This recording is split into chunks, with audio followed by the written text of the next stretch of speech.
하도록 그렇게 하겠습니다.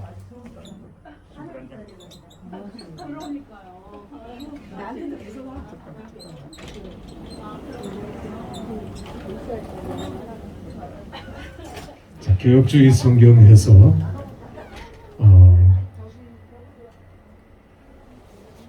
피곤하고 힘들더라도 제가 짧게 그렇게 하도록 하겠습니다. 제가 재작년 11월 8일 날 전립선 4기 수술을 받았어요. 그런데 전이가 되어가지고 허벅다리 림프절을 깊숙이 이렇게 잘라냈습니다. 잘 걷지를 못했어요. 그런데 하나님 기적적으로 고쳐주셔서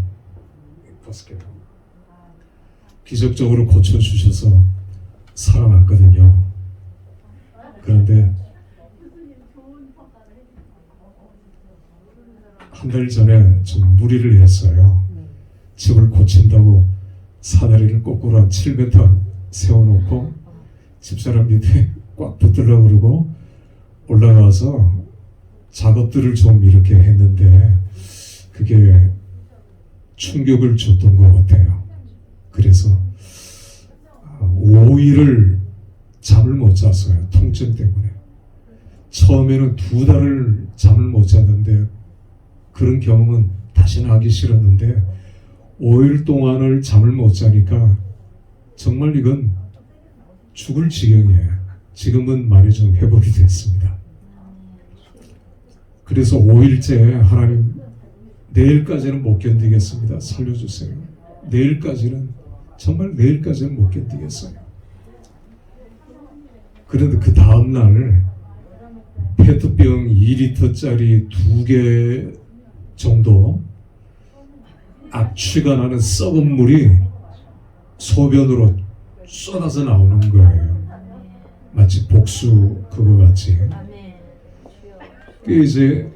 그게 쏟아져 나오면서 냄새가 그 시체 썩은 물. 저도 옛날에 염도 해봤는데 시체 썩은 물이에요. 시체 썩은 물.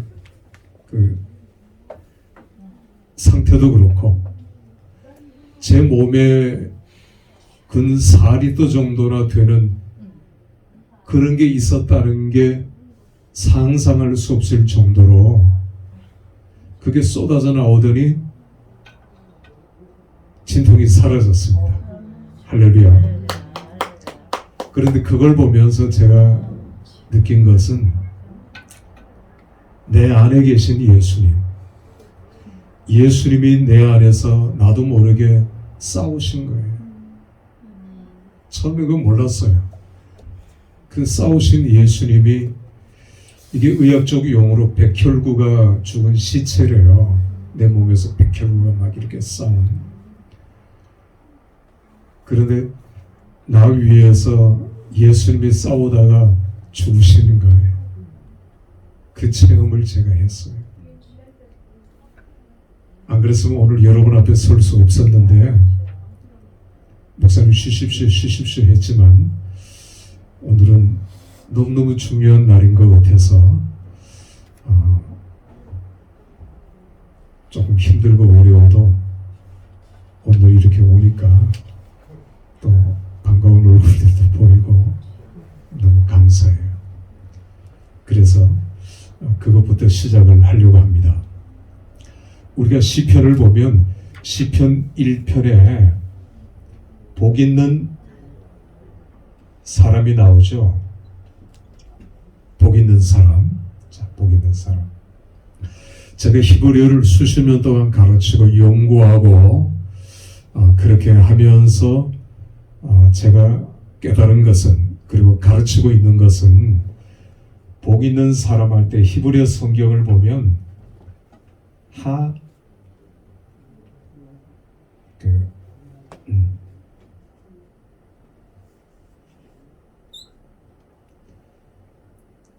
이씨라 그래요. 이씨. 하는 정관사입니다. 히브리어 정관사인데 히브리어를 공부할 때 제일 중요한 게 히브리어 정관사예요. 복 있는 이씨는 남자예요. 남자. 복 있는 남자. 복 있는 남자가 시편 1편의 주제예요. 시편 전체의 주제고요. 복 있는 사람이 누굴까요? 여러분, 우리는 복 있는 자가 되어야 합니다. 복 있는 삶을 살아야 됩니다. 다른 사람들에게도 복을 전해 주어야 됩니다. 내가 받은 이상으로 나눠줘야 됩니다. 우리는 이런 설교들을 많이 하고 많이 듣죠. 그런데 복 있는 아쉐레 하이시 이렇게 시작하거든요. 복 있는 남자. 복 있는 남자가 누굴까요? 복 있는 남자가 예수 그리스도예요. 복 있는 남자. 한 사람밖에 없는 정관사. 한 사람밖에 없는 복 있는 남자. 그러면 목사님 조금 과장한다라고 얘기할 수 있겠죠. 누가복음 24장 44절을 보면, 시간이 없으니까 제가 이제 누가복음 24장 44절을 보면 예수님께서 부활하신 장이에요. 누가복음 24장이 그래서 제일 중요해요. 부활하신 예수님께서 이렇게 말씀하셨어요. 제자들에게. 오경과 시편과 선지서에 나에 대해 기록한 모든 것들이 다 이루어져야 하리라. 오경, 이건 우리 지난 시간에 했습니다. 창세기 1장 1절부터. 시편과 선지서에, 자, 우리 시편을 보십시오. 시편에 나에 대해 기록된 모든 것들이 다 이루어져야 된다라고, 반드시 이루어진다는 말씀을 하셨어요. 그래서 시편에 예수님을 찾고, 이게 기독론적 해석입니다. 개혁주의 성경 해석이에요. 시편에서 예수님을 찾는 작업. 복 있는 남자. 한 사람밖에 없는 복 있는 남자. 이게 1편이고요. 그래서 오늘 시간이 없으니까 그냥 넘어가면 시편 2편을 보면, 세상이 기름 부음 받은 자를 대적하고, 기름 부음 받은 자가 히브리어로 메시아예요. 메시아. 세상은 메시아를 대적해요. 그래서 하나님께서 6절에 그는 내 아들이라 했죠. 내 아들이라. 내 아들. 그리고 뒤에 가서 그 아들에게 입맞추는 자는 생명을 얻겠고, 입맞추는 것은 영접하는 거죠. 그 아들을 영접하라. 그 아들을 믿는 자, 그 아들을 영접하는 자는 영생을 얻겠고, 그 말씀이에요. 자, 이렇게 우리는 시편 속에서 예수 그리스도를 찾아낼 수가 있는 겁니다. 우리가 그냥 복 있는 사람, 이것도 은혜롭지만 이 복 있는 사람이 누구냐는 거죠. 예수 그리스도, 그리고 그 예수 그리스도를 믿는 자, 영접하는 자, 예수 안에 사는 자. 아까 제 간증을 처음 얘기했지만 저도 잘 몰랐지만 내 안에 예수님이 계시고 내 안에 예수님이 싸우고 계시는 거예요. 그걸 평소에는 잘 몰랐는데 위급한 상황에 처하니까 그때서야 제가 알게 된 거예요. 여러분이 이런 시각으로 시편을 읽어보세요. 예수님이 보여요. 예수님이 보여야 되고요. 그래서 시편 22편 1절에 엘렐라마 사막다니 하잖아요. 예수님께서 십자가에서 그 말씀을 하셨는데 그건 예수님이 시편에서 기도하신 거란 말이에요.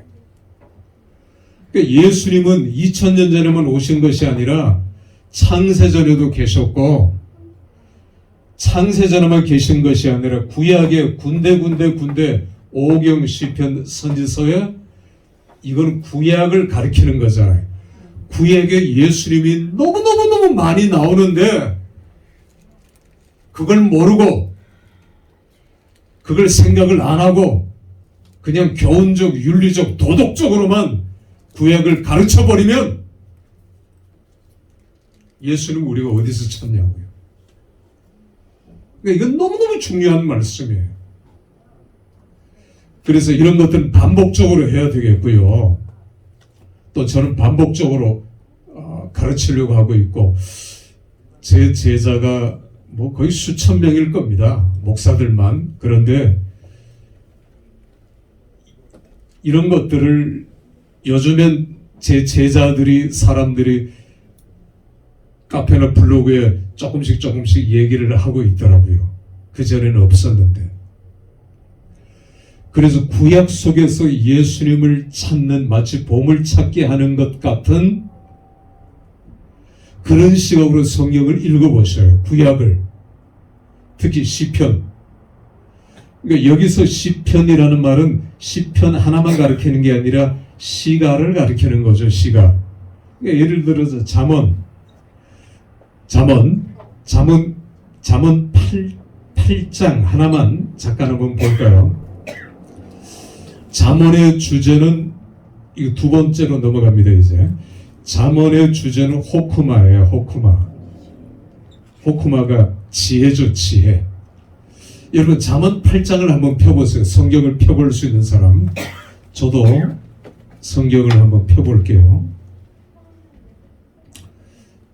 잠언 8장.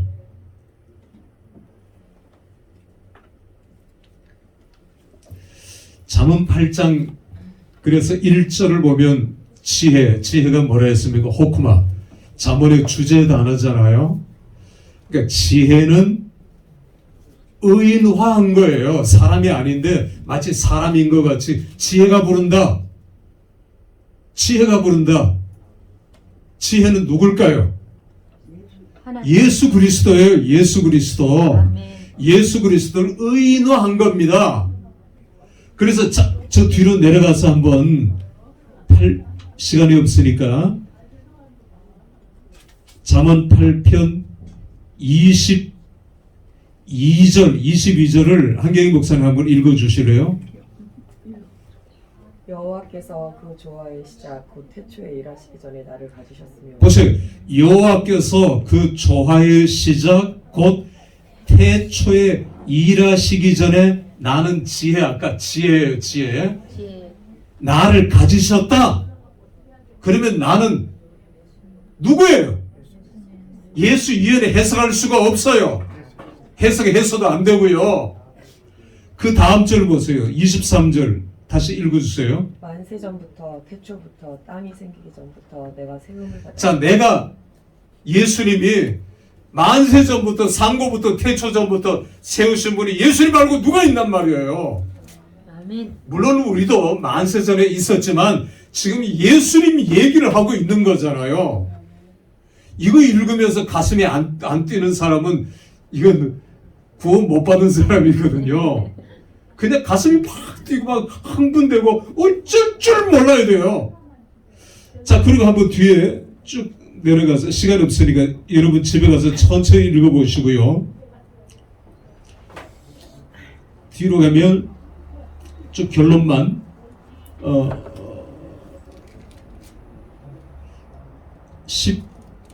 맨 끝에 눈이 잘 안 보이네.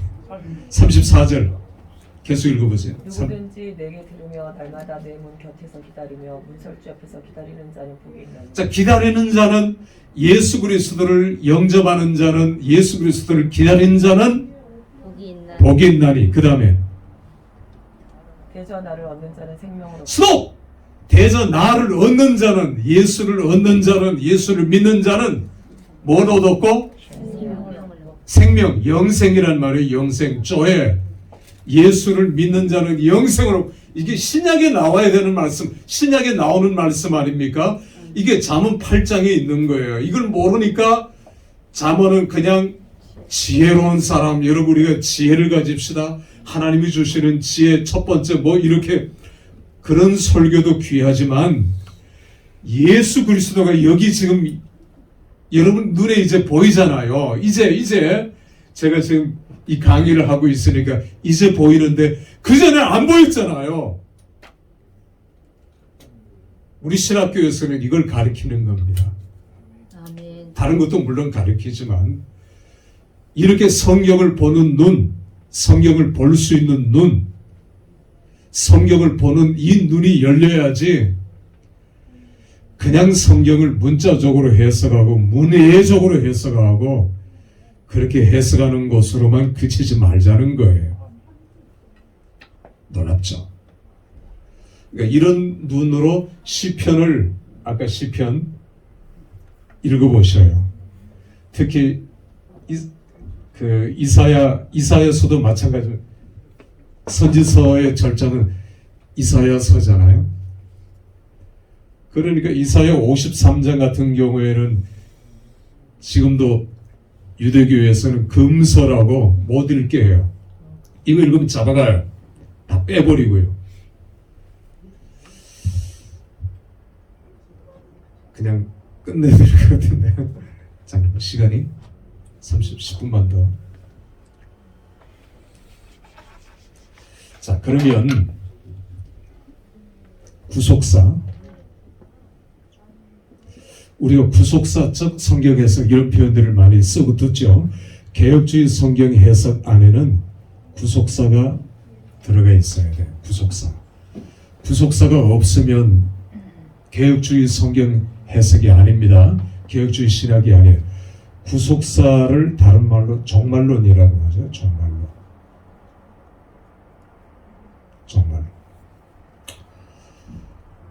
그러니까 종말론을 쉽게 얘기하면 이미와 아직. 우리는 이미 구원 얻었어요. 그러나 아직 아니에요. 이 중간에 있죠.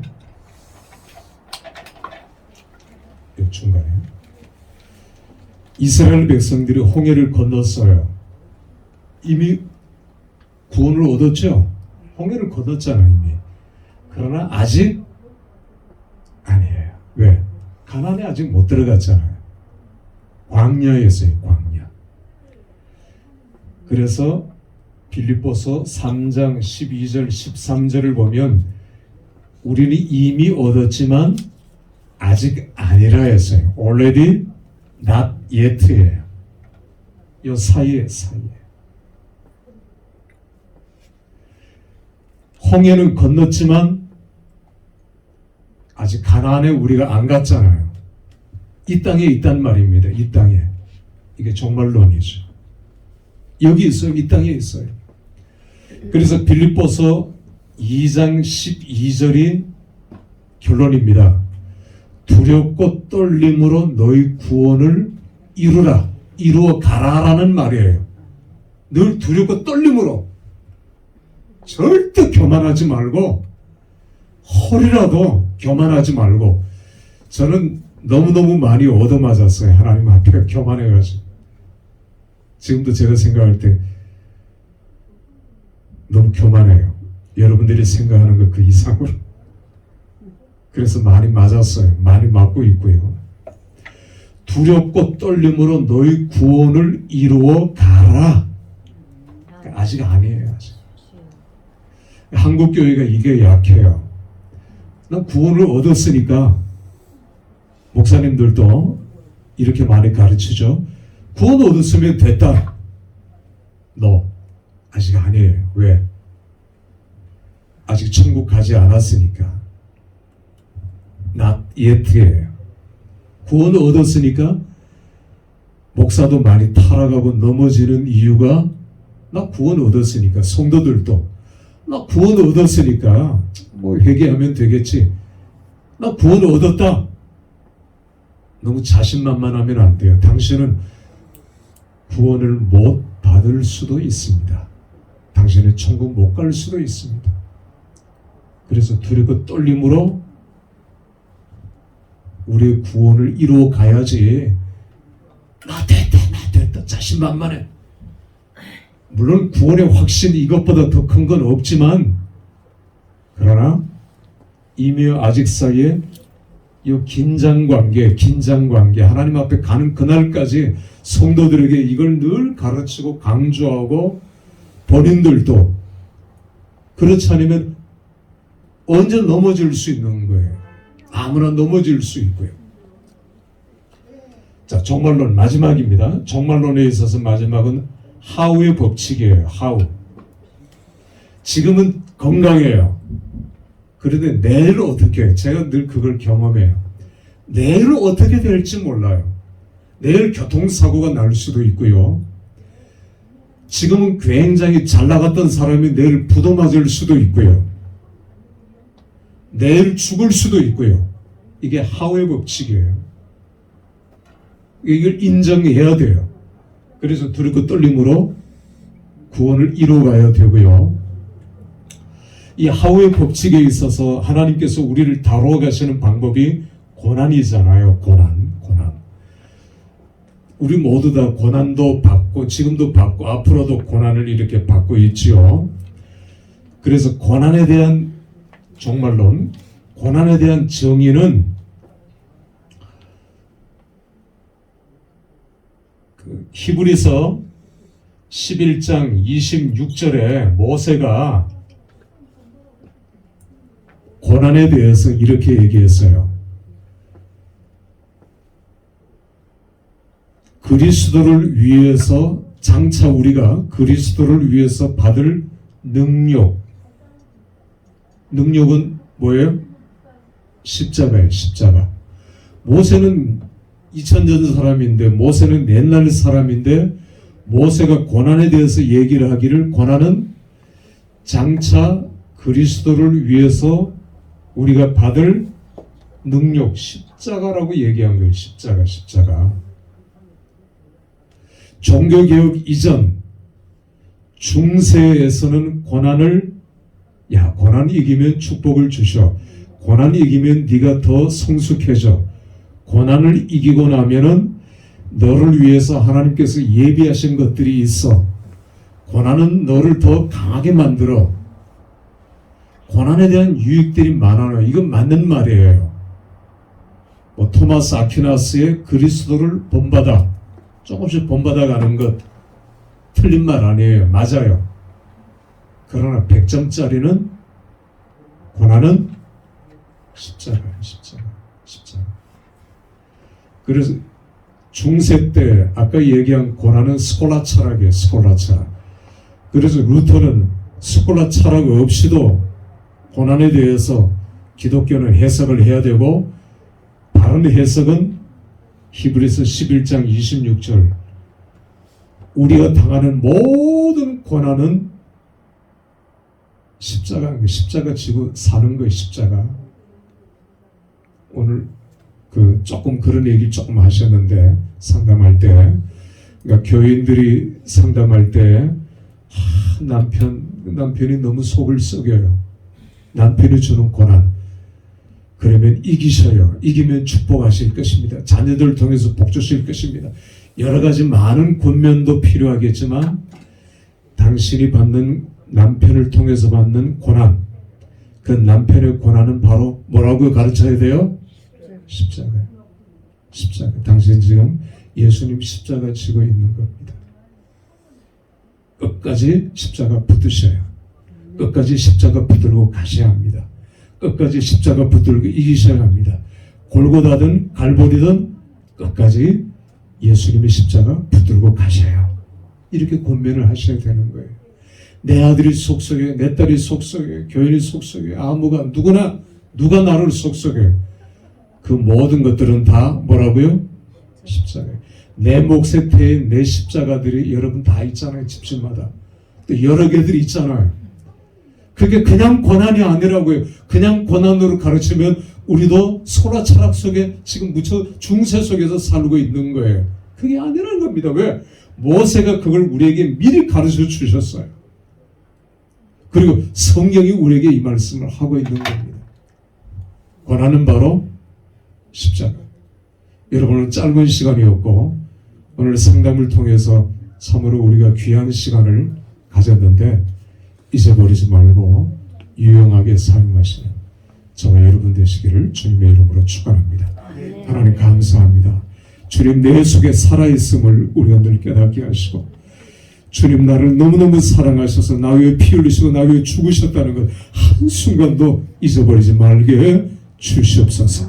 내 안에 계신 주님, 나와 함께 하시는 주님, 그 주님과 날마다 행동하고 말하고 동행하고 끝까지 십자가 붙들고 승리하는 골고다든 갈보리든 끝까지 그 십자가 짊어지고 가는 저희가 되게 해 주시옵소서. 아멘. 예수님 이름으로 기도합니다. 아멘.